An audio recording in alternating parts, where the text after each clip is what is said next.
For my grant proposal, I'm not going to discuss my dissertation work. Rather, I will discuss another area I'm working on in my life right now. Another project in my life right now is a farm initiative in Ethiopia.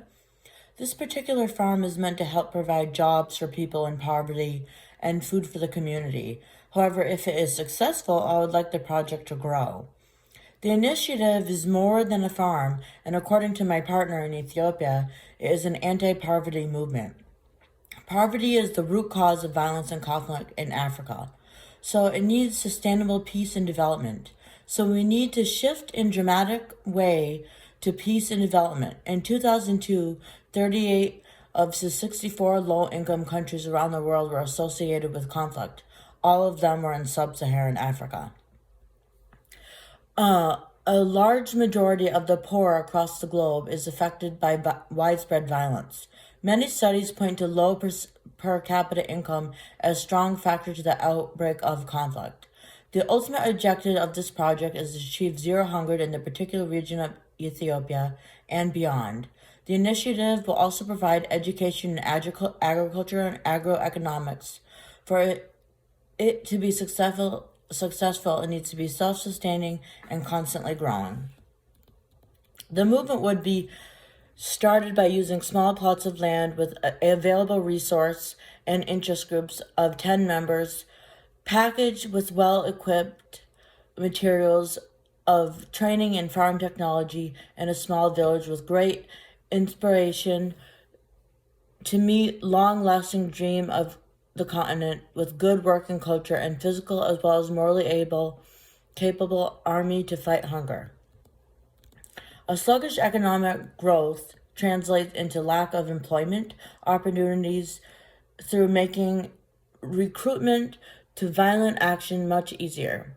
On the other hand, a high proportion of primary commodity exports in the GBP indicate the availability of plunder available resources which rebels can capture to fund their warfare. If poverty leads to insecurity, it is also true that destabilization effects of conflict constitute a major factor of poverty. Poverty is both a cause of conflict and a consequence of it. Conflict imposes a substantial cost on the nation's economy and on the welfare of its citizens. It can result in as many as 30% more people living in poverty. Conflict and insecurities severely constrain development efforts by destroying physical infrastructure, disrupting trade and markets, and diverting human and financial resources away from productive sectors. Conflict also imposes huge economic and social costs through human displacement, violence, violation of human rights, and destruction of livelihoods. These costs disproportionately affect poor and marginalized groups, including women, and conflict and commonly cited an important cause of poverty. Poverty and conflict push humans' physical and financial capital outside of the conflict setting.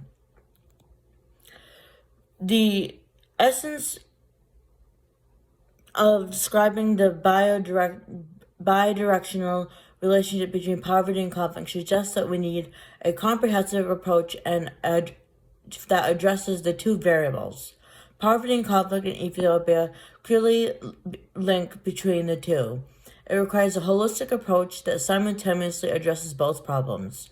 The virtual challenge of the poverty-conflict cycle has stimulated a new discussion and partnership among the poverty reduction and the conflict resolution communities. The recognition of the mutual relationship between poverty and conflict has also brought the realization of the causal interrelatedness between peace and development. Therefore, the anti-hunger movement needs to be self-sustainable and sufficient as a goal. So for this project that I'm working on with my partner, we're starting with one small farm that is hiring 10 people, and I am personally having it funded by myself and other board members. However, I would like to grow this initiative and get grants to grow the farm. And if it's successful and becomes self-sustainable, I would like it to grow into more farms and more communities. So for this grant, I'm proposing funding for this farm initiative. Thank you. Bye-bye.